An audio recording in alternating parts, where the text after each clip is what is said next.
Excellent.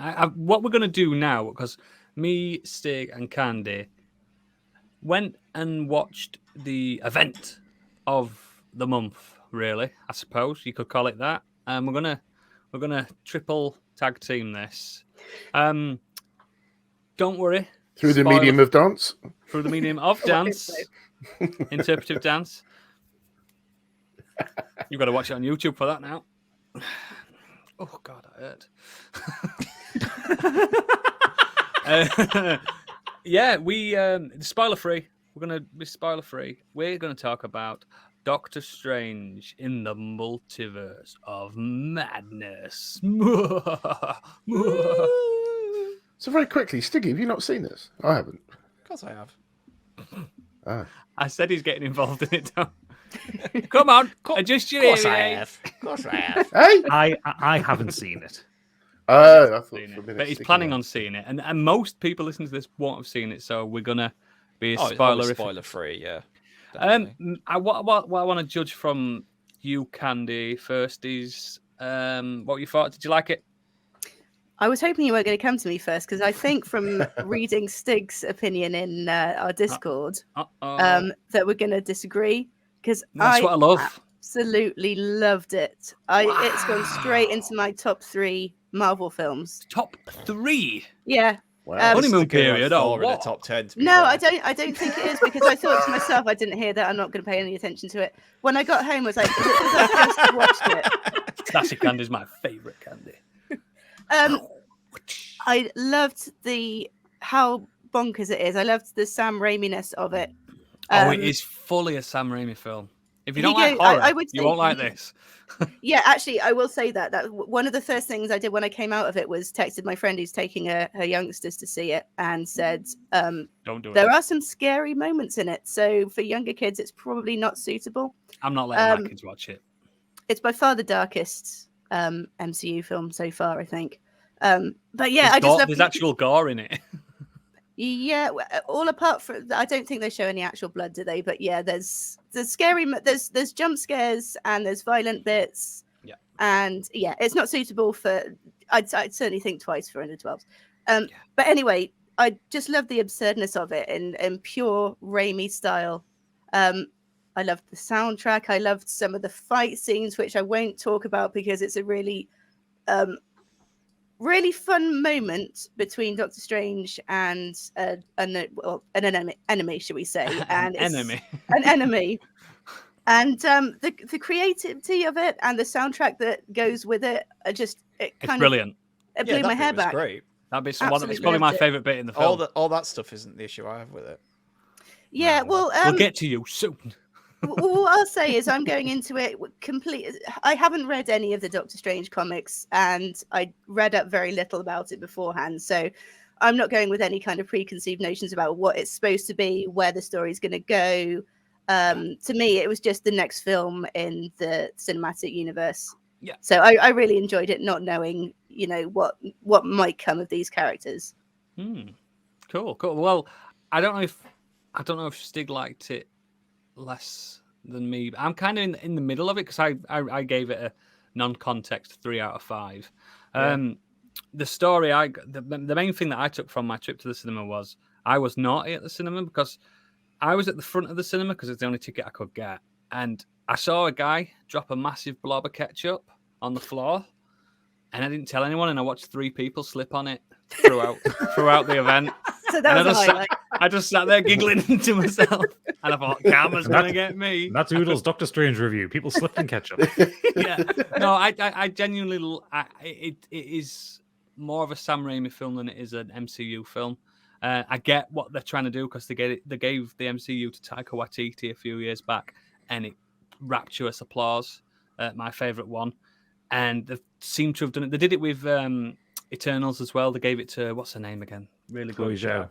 Yeah, really good director. And she tried to turn it into her own spin, and people were saying it feels like a DC film, and it did. And then with this, it's definitely Sam Raimi doing that Sam Raimi. If you liked Spider-Man 2, if you like Evil Dead, I think you will like this. Oh, I would say certainly more Evil Dead than Spider-Man 2. Absolutely. There's a I'm lot of very Spider-Man 2 intrigued nods in it, though. A lot of Spider-Man 2 nods. But yeah, if you like Evil Dead, you will I think you'll give it an extra point.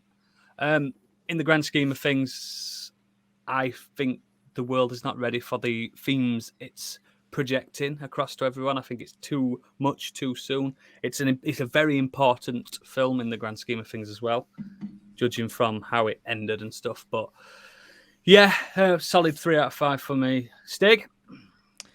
Well, I love Evil Dead. Yeah, I now you do. love Spider-Man 2. I like Drag Me to Hell. I'm a big Sam Raimi fan. I've never read any of the Doctor Strange comics, so again, I like Candy. I've no preconception of how this story should go or anything like that, and I thought it was fine. Like, the visuals in it are brilliant. Wanda is fantastic. Elizabeth Olsen is she's just front and center and clearly the best thing in it. She's just she's the driving force of this film by far. Doctor Strange film. He's a substitute in it, isn't he?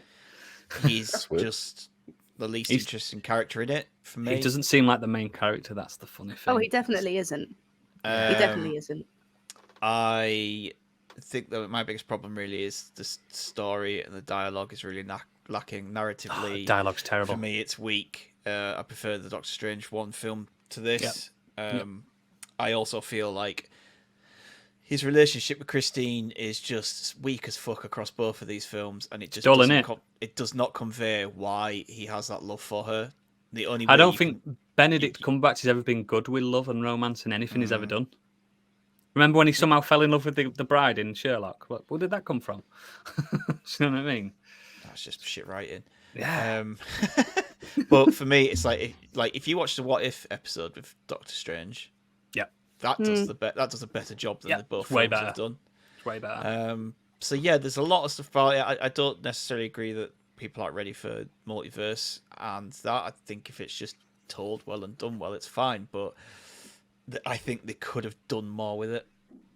Yeah, I think they could have done less with it. That's where we differ. I think there's a lot going off. No, I just don't think there's enough of it. I feel that I just don't want to put people like Gadgets go and see it. I don't want him to be put off by it. I'm still going to go and see it.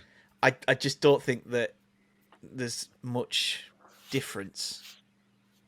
They all go from this world to that world to that world. They all feel exactly the same. Is it the multiverse of madness or the multiverse of mundane? You decide, Gadget, when you go. Wait people. till Disney. Yeah, people know that there is a cameo in there. It's in the trailer.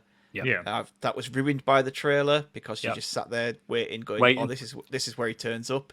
Had they not put that in the trailer, that would have been a fucking incredible moment. So see, I somehow missed that trailer. So for you me, lucky thing. It was exciting. Yeah, it was. But knowing that, there's some other Marvel's got really a terrible run of doing this kind of thing with their trailers, though. Like putting really impactful moments or impactful surprises into the trailers. Yeah. It's not only that, but also Patrick Stewart posted on Twitter that whoa! Spoiler alert! It's in the trailer. In my opinion, if it's in the trailer, it's fair game. I'm only joking. But he posted on Twitter, thanks for being involved in the movie. He did before the film released. He did. Yeah, I was just disappointed. I'm disappointed with his face so far, mate. The TV is killing it with this phase for me. The films, absolutely. We've had one banger for me. That's it. That's not good, is it? It's not good enough.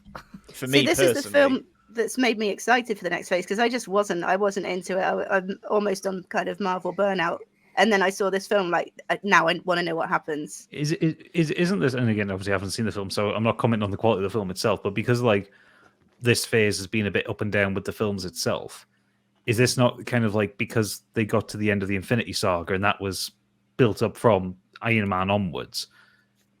Some of the Phase 1 films were a little bit shaky, and is it not because they're setting up for the next 3 phases or whatever? This one's a bit shaky. Like the best writers are doing the TV stuff. That's what it feels like to me. Because a lot of these films, like even stuff as Eternals, would have been better if it were better written, if they were a bit more. I don't know.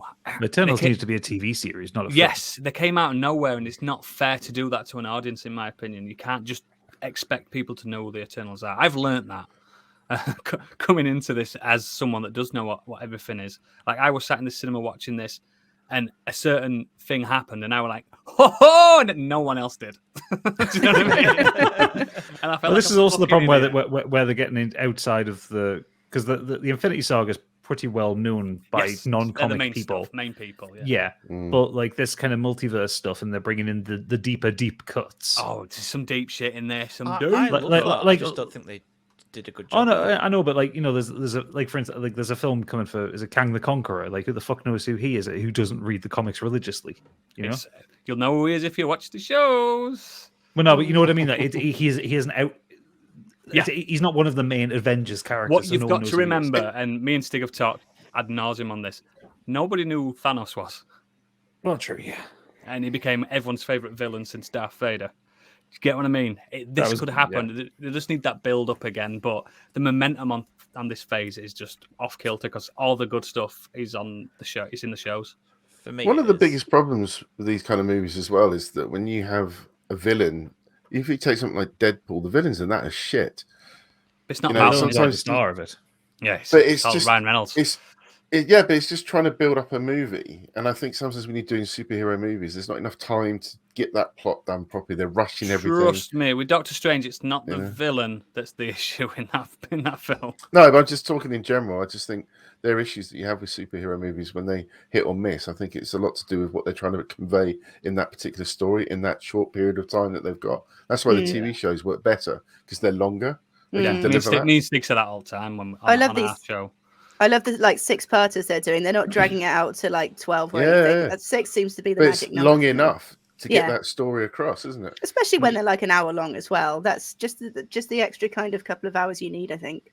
Yeah, because people saying like I've been seeing people going on about Daredevil's the best thing Marvel show that they've done, which could be a fair point because Daredevil is a really good fucking It's show. a really good show. But it's 10 episodes, and at least 3 of the episodes Could have been. You just yeah. like this is just filler, absolute filler Yeah. shit, and that's Totally agree every with that. series. So Yeah. the 6-part series is good, but I just back to Doctor Strange. I think for me, Loki and Spider-Man: No Way Home just did the multiverse kind of Yeah. They did it right. stuff Hmm. a lot better. They did. I don't know what it was. I feel a bit broken that I'm So kinda with not enjoying this without, phase as much. I'm with you, mate. Don't worry. without spoiling it, in Multiverse Master, are they doing the multiverse stuff differently to how they did it in Loki? Yes. Because I really Oh, like the yeah, approach you're doing it in massively. Loki. It's way different. It's as if it didn't mean anything. Right. Oh. Yes, exactly.